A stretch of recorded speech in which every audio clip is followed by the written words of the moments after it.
Wow, we have a very packed room here today. Thank you all so much for showing up and for joining.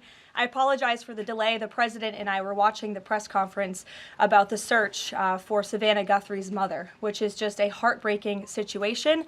The president, as you all know, spoke directly with Savannah yesterday and told her that the federal government is here to help.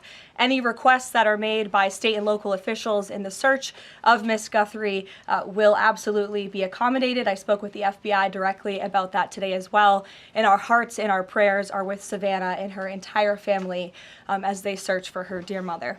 I also have a quick scheduling announcement for all of you. Tonight at 7 p.m. during prime time, President Trump, Dr. Oz, and National Design Studio Director Joe Gebbia will officially unveil TrumpRx, a state-of-the-art website for American consumers to purchase low-cost prescription drugs. This historic announcement will save millions of Americans their hard-earned money, so make sure to tune in tonight, and we will see all of you in the news media there. President Trump promised to restore law and order to the United States of America, and newly released data proves he is delivering overwhelmingly on this promise. A study from the Council on Criminal Justice shows that the murder rate across America's largest cities plummeted in 2025 to its lowest level since at least 1900. Again, let me repeat, to put this in perspective, this marks the largest single-year drop in murders in recorded history. This dramatic decline is what happens when a president secures the border, fully mobilizes federal law enforcement to arrest violent criminals, and aggressively deports the worst of the worst illegal aliens from our country. The numbers don't lie. Under President Trump in 2025, the FBI increased violent crime arrests by 100% compared to the prior year. The FBI also conducted more than 67,000 arrests from Inauguration Day 2025 to January 20th, 2026, which is 197% more arrests than the same period previously. The FBI also disrupted 1,800 gangs and criminal enterprises, a 210% increase from the year prior. The FBI has arrested 1,700 child predators and more than 300 human traffickers across the country. Since President Trump took office, 6 of the FBI's top 10 most wanted fugitives have been captured. Right here in our nation's capital, where you all live, so you know it well, whether you choose to report it or not, the president's efforts to make D.C. safe and beautiful have worked. As of last week, D.C. homicides were down 62%, motor vehicle theft down 53%, and 2025 had the fewest violent gun crimes of any year of available data in our nation's capital. For more proof that these tough-on-crime efforts are working, look at the president's Make Memphis Safe Again campaign. As of last week, there have been nearly 5,600 arrests made, and aggravated assaults are down 53%. Sexual assaults are down 53%, and robberies are down 70%. Again, that's just in the city of Memphis. 5,600 arrests have taken place because of this president and his Homeland Security Task Force that has surged into Memphis at the request of both the governor and the mayor in that city. A Democrat mayor, I will add. These are the results that can happen when Democrats and Republicans, when the federal government and state and local officials work together. And that's what President Trump wants to see to improve public safety across our country. When you have a leader like President Trump who empowers good cops to be cops and to arrest bad criminals, American communities will become safer. Many of the media outlets in this room have expressed shock and confusion at these remarkable statistics. The New York Times declared that, quote, "No one knows for sure what's behind the staggering drop in the murder rate. The reason is very clear. It is President Trump's leadership and his unwavering commitment to law and order." The drop in crime is more proof that all that is required to improve public safety on our streets is a leader with the will to do what is necessary to protect law-abiding American citizens. The terror and chaos that was unleashed under Democrat rule is a choice. It's a choice to put violent criminals ahead of innocent Americans, a choice to force us all to live in fear because of soft-on-crime liberal politicians, prosecutors, and judges who lack the basic willingness to do their jobs and put dangerous people behind bars.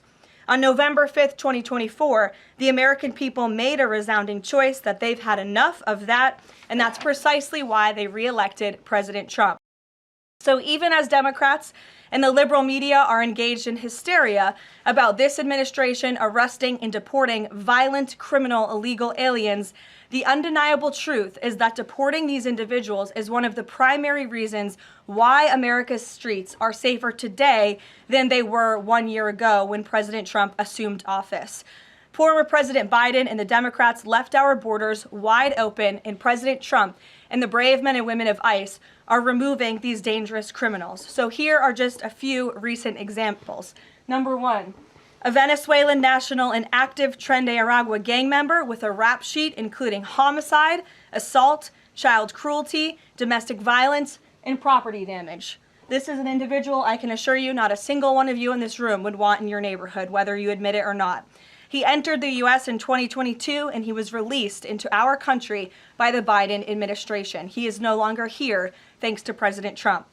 An El Salvadorian national and known MS-13 associate, previously convicted of homicide, conspiracy to commit homicide, and kidnapping, arrested for arson, battery, armed carjacking, and assault. He entered illegally in 2016, was released by the Obama administration, and ICE just arrested him on January 8th, 2026. This example shows you how many criminal illegal aliens have been roaming American streets freely because of a lack of attention to this matter from the previous administration, and President Trump is cleaning up their mess. A Cuban national and blood gangs member convicted of multiple homicides and robbery. ICE arrested him on October 27th and removed him on January 6th, 2026. Arresting and deporting these types of illegal criminals is precisely what the American people voted for. And despite desperate recent attempts by Democrats and those in the media to undermine the president's deportation agenda, these efforts are failing. Brand new Harvard-Harris polling shows overwhelming support for President Trump's efforts to protect law-abiding citizens from criminal illegal aliens. Nearly 8 in 10 Americans say criminal illegal aliens should be deported. A solid majority also support deporting all illegal aliens, regardless of additional crimes. And more than 2 in 3 Americans back the Trump administration's common sense requirement that state and local officials cooperate with federal authorities and work to hand over criminal illegal aliens in local jails for swift deportation. Finally, to prevent another invasion of millions of illegal aliens from happening again, President Trump and Secretary Noem delivered the most secure border in American history. 0 illegal aliens were released into our homeland over the past 9 months. This is a truly remarkable achievement. Again, 0 illegal aliens released into the country in 9 months. This is staggering, and it deserves more attention from all of you. Overall, Customs and Border Protection recorded the lowest total encounters in agency history. Daily encounters have fallen by 95%, averaging just 250 apprehensions at the southern border a day. This is compared to over 5,100 daily apprehensions during the Biden years. It's a night and day difference because we finally have a president who enforces the law and lets our law enforcement do their noble jobs of protecting our homeland. When President Trump campaigned on making America safe again, this is exactly what he meant, and the numbers and the results speak for themselves. With that, I will open it up to questions today. We're going to start with Daniel Baldwin from One America News, who is here religiously covering the White House beat every day. So it's good to see you in a chair instead of standing up today. Daniel, thanks for being here, and why don't you kick us off? Thank you, Caroline. It's an honor and a privilege to represent One America News in the new media seat. First question on the DHS funding bill. Funding runs out in the better part of 8 days or so. Democrats, at least verbally, are very dug in. What does the White House believe their end goal is when it comes to this funding fight, when it comes to immigration policy at large? What is their end goal when they're dug in a position like this at this point in time? Well, the president has 2 end goals. One is to obviously keep the government funded and open, and that includes the Department of Homeland Security, which does not just touch upon ICE and Border Patrol, but also FEMA, the United States Coast Guard, the United States Secret Service. These are brave public servants who work to protect our homeland. The president wants these individuals to get paid. Secondly, when it comes to any discussions about immigration policy, the president is never going to waver in his commitment to allow immigration enforcement efforts in this country and to support ICE and Border Patrol in the deportation of illegal alien criminals. I know Senator Schumer and Leader Jeffries sent over a very long list of demands, some of which the administration is willing to discuss. Others don't seem like they are grounded in any common sense, and they are non-starters for this administration, but we're not going to negotiate policy from the podium. I'm going to allow the president to do that, and any final decisions that are made will be made ultimately by him. But rest assured, he is never going to allow law enforcement in the jobs that they do, the important jobs that they do, to be undermined. And secondly, Karoline, the Department of Homeland Security put out a tweet a better part of an hour ago alleging that an illegal alien was involved in a major car wreck in Indiana, killing 4 people, and they allege that the suspect in question came in under the CBP-1 app under the Biden administration and received a commercial driver's license from the state of Pennsylvania. What is the White House's reaction to a situation like this? And what is the White House doing to crack down on cases like this where illegal aliens are obtaining commercial driver's licenses? Yes, this is another abhorrent example of the border crisis over the past 4 years, and it again exemplifies why the administration must continue and will always continue to fully back and support ICE and Border Patrol and law enforcement in their removal of illegal alien criminals from our country. For those who don't know, and all of you should report on it, 4 Americans were tragically killed and lost their lives this week yet again from an illegal alien, an individual who was paroled into the country by the Biden administration using the CBP-1 app, which they created like it was a magic pass for Disneyland. That's not how immigration in this country should work. And this illegal alien from Kyrgyzstan was traveling on an Indiana highway, and he failed to brake for a slowed semi-truck in front of him. He swerved into the lane, and he crashed into a van carrying 15 passengers, and 4 people were killed in that crash. This is another tragedy that could have been prevented if not for the wide open borders from the previous administration. That's why we now have a secure border. That's why this administration will continue to deport illegal aliens from our country. Garrett. John, thank you for your comments and your prayers for the Guthrie family. I have 2 questions related to the president's interview with NBC yesterday. Sure. At one point in the interview, the president said that he believes states are accumulating the votes for who wins the election. He says if they, meaning the states, can't do it honestly and can't be done properly and timely, then something else has to happen. What did he mean by that? Is he suggesting that the federal government count votes in elections? What the president is suggesting, and I just spoke to him about this, is that Republicans and Democrats in Congress should pass the SAVE America Act. This piece of legislation is going to ensure that states are abiding by federal election law by removing non-citizens from their voter rolls. In addition, the SAVE America Act will require voter ID to vote, and it will require proof of citizenship to register to vote.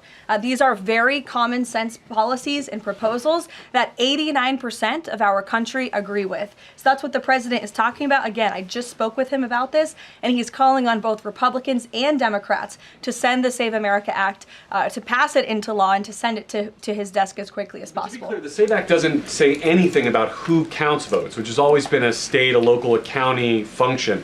Why does he keep talking about somebody else, presumably the federal government, counting votes? Because the SAVE Act directs states to remove non-citizens from their voter rolls. And we know in states across the country, the president is right to point this out. In states like California or in places like New York City, non-citizens are allowed to vote in state and local elections. And the federal government should absolutely do away with that. I don't think a single person in this room, if you really are being honest with yourselves, should agree that non-citizens should vote in American elections, no matter where that election is up and down the ticket. And so this is a piece of federal legislation that will help states ensure the integrity and the sanctity of their elections, and that's what the president wants.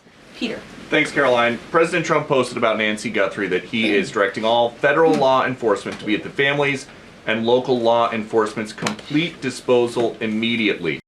What should we expect to see from the federal government in coming days in the search to find Nancy Guthrie? It's a very good question, Peter, and it's why I was on the phone with the FBI earlier this morning to ask that. And what they told me is that the FBI, again, is at the disposal of the state and local government. Whatever personnel or assets or resources that the state and local authorities and police need will be granted to them at the direction of the president, the FBI director, and the attorney general. A different law enforcement issue. The FBI just found 1,000 samples inside an illegal biolab in Las Vegas.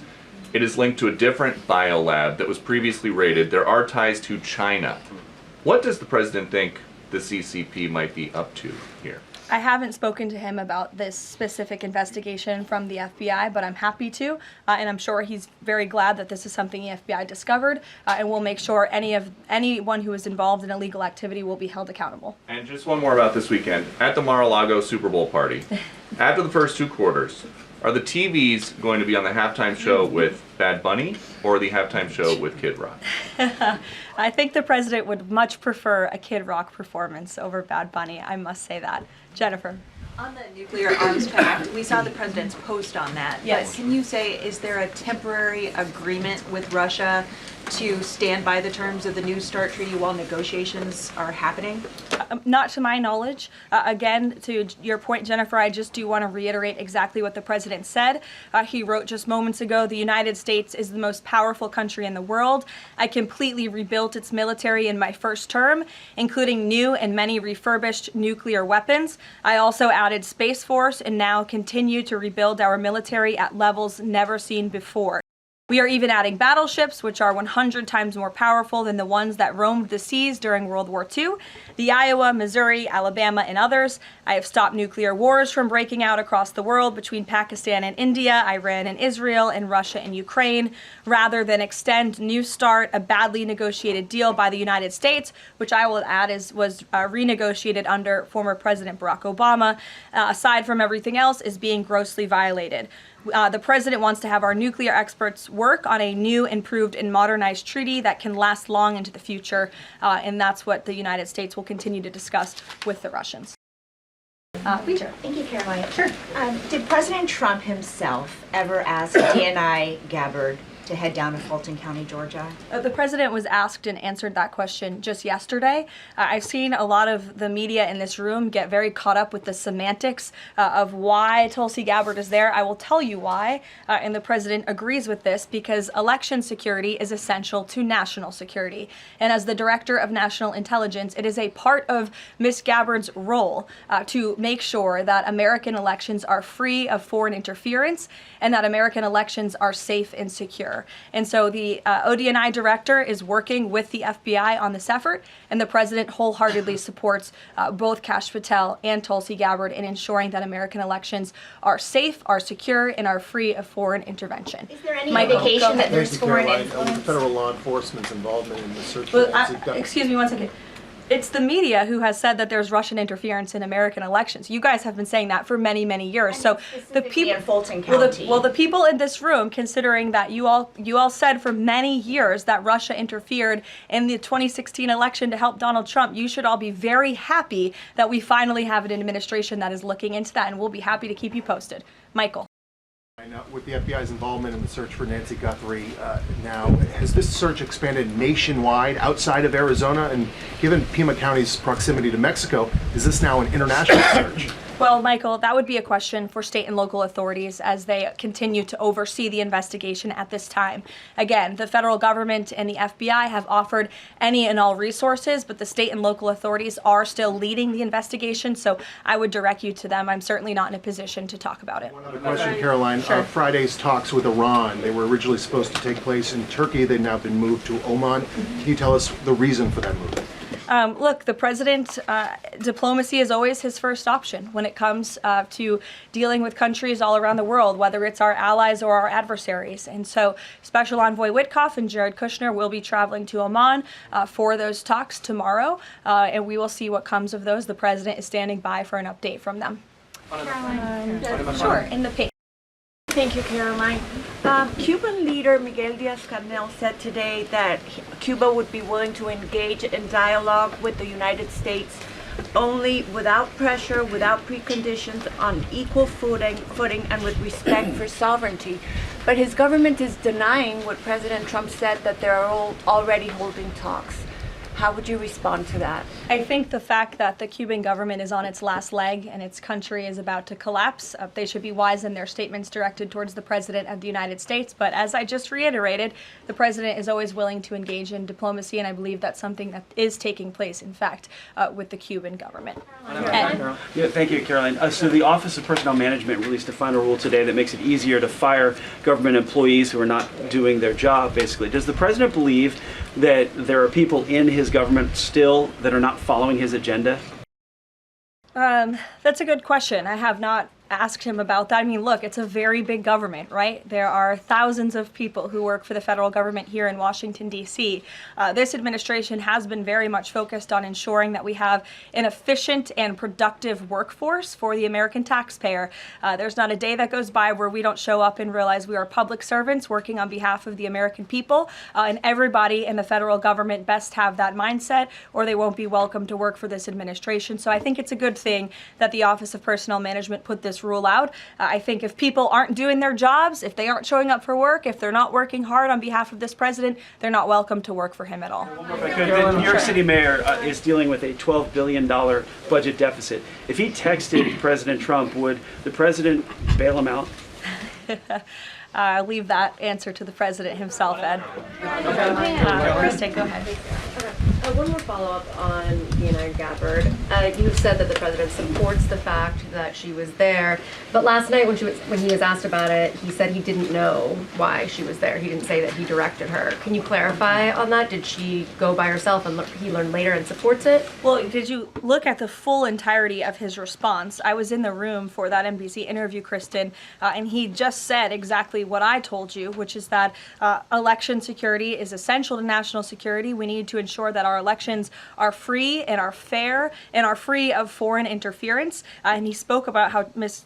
Tulsi Gabbard is involved in that effort. So you're taking like the first three words that he said to one question and not looking at his entire response. Follow up on what you said about foreign interference. You talked about 2016 and Russian interference, but what we've learned from these Georgia officials is what was seized by the FBI were ballots from 2020 in this Fulton County election center. Do you have any evidence that there was international interference in the 2020 election in this election center? What I do have evidence of, and what the media seems to be undermining, is why Tulsi Gabbard is there in the first place. And I would point you again to federal law that clearly assigns the DNI and the office with the statutory responsibility to lead counter intel matters related to election security.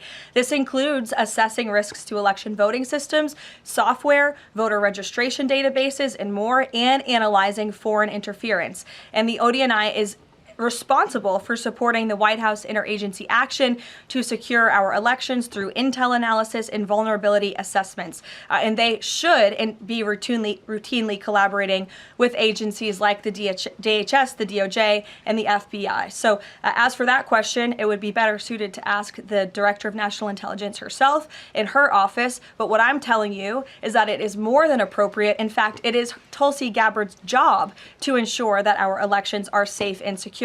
And that's exactly what she's been doing on the ground in Georgia. And I don't understand why anyone in this room, considering you're all American citizens, I believe, and like to vote in our nation's elections, should have any problem with that whatsoever. Thank you, Caroline. The president said that the administration should take a softer approach on immigration enforcement.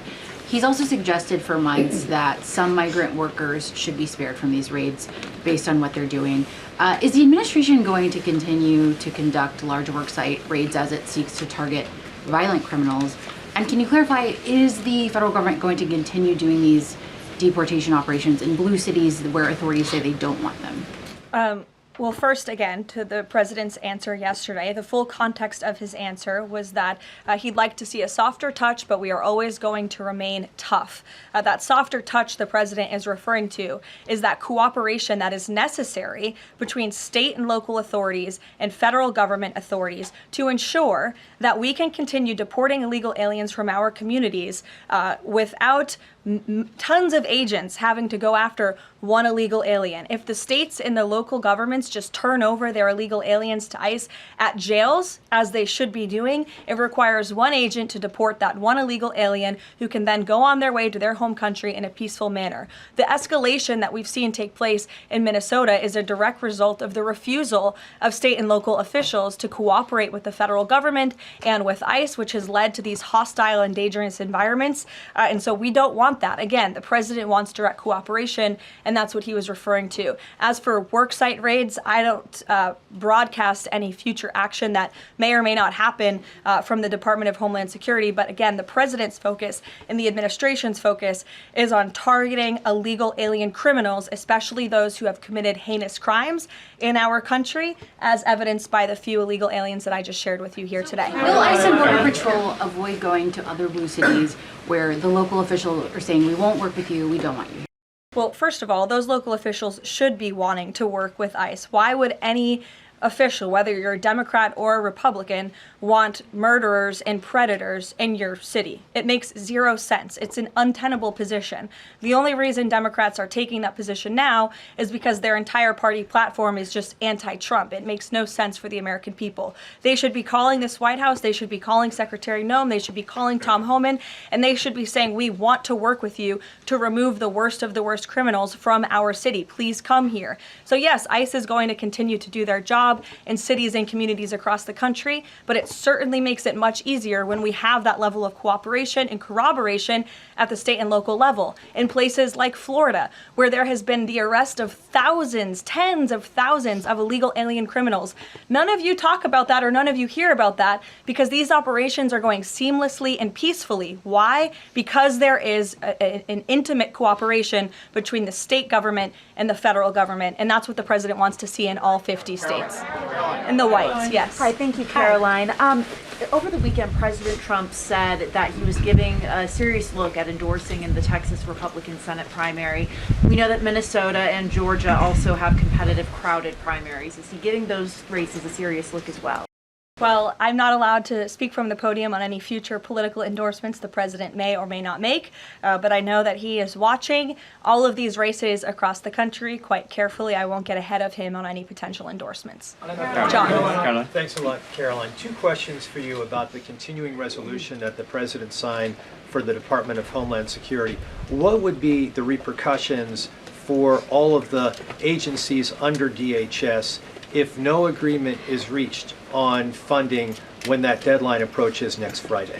Well, there will be grave repercussions for all of those agencies, but more importantly, frankly, for the American people who those agencies serve. And that's exactly what the president and the White House want to avoid. Again, we want to keep the government funded. We want the Department of Homeland Security, of course, to be up and operationalized and continuing as necessary to protect our homeland, to secure our border, to ensure the brave men and women of the United States Coast Guard are getting paid, the brave men and women of the United States Secret Service who protect the president, the vice president, and frankly, all of you in this building every day continue to receive the paychecks that they so well deserve. And so that's why the White House will engage in these talks with Democrats. But again, the president is never going to cave on this administration's core promise to deport illegal aliens from our country. Caroline, in your statement that there are certain proposals that Democrats are putting up that are non-starters. What are some of those non-starters? There are a few, and it's a very good question, but I won't negotiate from the podium. I know the White House will be engaged in direct, serious talks with Democrats on this important matter. Natalie. In addition to launching TrumpRx tonight, Trump has said that he wants to meet with insurance companies to lower healthcare costs. Do you have any update on when those meetings are Yes, he does want to meet with insurance companies. That meeting will take place. I don't have an update on when it will be on the schedule, but the purpose of that meeting will be to continue to negotiate with these companies to ensure that more money is going back to the American consumer. And you're all going to see that on full display tonight at 7 o'clock with the formal launch of TrumpRx. I'm telling you, this is going to be a very cool and unique event, so everybody really should tune in. Can you clarify what the president said on the Diego Garcia deal? He said he didn't like it, now again he says he's for it. He spoke with Prime Minister Starmer directly. He understands Prime Minister Starmer's position, and he supports it. But as the president reiterated in that statement, of course, the United States reserves the right to protect our assets. We still have a military base, of course, on the island of Diego Garcia. And so the president reiterated to the Prime Minister and to all of you that the United States will never waver, if necessary, in protecting our assets anywhere in the world, but including on Diego Garcia. And he supports the Prime Minister's decision. Elizabeth. Just on that one, Caroline, can I ask you? Said that he's now seeking. John, I'll go to you after. The president said he's now seeking $1 billion from Harvard, considerably more than before. What changed here, and how are negotiations going? Well, look, this has been an ongoing negotiation and, frankly, a frustrating negotiation for the president and the administration because we want a deal. And it's very unfortunate that Harvard has dragged its feet in understanding they need to rectify the wrongs and the illegal behavior that took place on their campus over the course of the past several years under the previous administration. And so the president wants a justified deal to correct for that criminal behavior that took place on their campus. He is now demanding $1 billion from Harvard University, and Secretary McMahon will be continuing to lead this negotiation and these talks. John. Caroline, thank you. You mentioned some polling earlier that was very compelling on deportations. Rasmussen came out with a poll today, said 75% of Republicans want all illegals deported. It seems like the conversation has shifted again to focusing only on deporting illegal aliens who are criminals. Is the president still committed to deportations of the 20 million illegals that came here under Joe Biden, or are you starting to see that back? Yes, and the president has always been committed to that, John. But we must prioritize, and the prioritization is on those tens of thousands of convicted criminals whom we know are still roaming our streets. ICE and Border Patrol and DHS have done a phenomenal job of removing tens of thousands of them. Actually, nearly 1 million people have been deported from our country over the past year, 2 million additional self-deportations. So nearly 3 million people have left the United States. But again, as you pointed out rightfully, Joe Biden and the Democrats allowed approximately 20 million people into our country illegally. So yes, of course, the president is committed to ensuring that America is and always will be a nation of laws. Thank you, Caroline. Steve Bannon recently said, quote, "We're going to have ICE surround the polls come November." Is that something that the president is considering? That's not something I've ever heard the president consider, no. Can you guarantee to the American public that ICE will not be around polling locations or voting locations in November? I can't guarantee that an ICE agent won't be around a polling location in November. I mean, that's frankly a very silly hypothetical question. But what I can tell you is I haven't heard the president discuss any formal plans to put ICE outside of polling locations. It's a disingenuous question. Caroline, I had two questions regarding the DHS. The first one is, one of the Democrats' main demands for DHS funding was to demask ICE agents.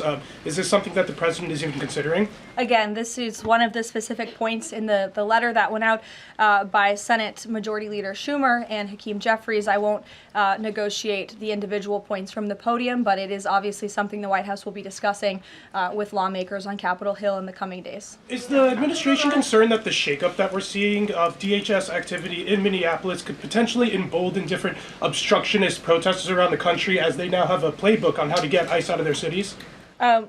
No, because what you saw yesterday with the drawdown of 700 agents only occurred because the condition that the President of the United States set for local states, local counties to turn over illegal aliens to ICE has been met. The vast majority of counties, nearly every single county now in Minnesota, has made an agreement to notify ICE when they are releasing an illegal criminal from their jail. This is a huge win for the administration. Again, it's a condition the president set out and has been met thanks to the tireless efforts of Mr. Homan. And as for the left-wing agitators who have been illegally obstructing ICE's immigration efforts, we are not letting that behavior go unnoticed or unpunished. In fact, just today, the Department of Homeland Security arrested this individual. He is a self-proclaimed Antifa member who has been threatening, doxing, harassing ICE He called for the murder of federal law enforcement officers. He encouraged bloodshed in the streets of Minnesota. He proudly acclaimed affiliation with the domestic terrorist organization Antifa. And the Department of Justice, thanks to the great work of HSI and the FBI, was able to locate and arrest this individual today. So we are committed to enforcing our immigration laws. We want that level of cooperation from state and local officials. And if people are illegally obstructing our federal law enforcement operations, if they are targeting, doxing, harassing, and vilifying ICE agents, they are going to be held accountable, like this individual here, who again is a self-proclaimed member of Antifa. He is a domestic terrorist, and he will be held accountable in the United States. Thanks, Karoline. Just to follow up on Garrett's earlier question, I mean, you've talked a lot about the SAVE Act. I know you spoke with the president about it before you came out here. The president has gone beyond that, though. He's talking about Republicans taking over elections, states are agents of the federal government. So just to be clear, is the president only calling on Congress to pass the SAVE Act, or does he want Republicans to go further than that before the midterm elections? The president is calling on Republicans, again, and Democrats to pass the SAVE Act. I will reiterate, requirement for voter ID to vote. That should be something that no American should oppose. In fact, we know that the vast majority of Americans support it. Requiring proof of citizenship to register to vote, which is not hard to do. We should be able to do that in this country. If you want to register to vote in the United States of America, you have to be a citizen in the United States of America. And this piece of federal legislation will direct states to remove non-citizens from the voter rolls. I just had a conversation with the president about it. Thank you, Caroline. I have two questions. Tariffs on South Korea. As you know, President Trump recently mentioned increasing tariffs on South Korea. When will the 25% tariffs increasing on South Korea begin?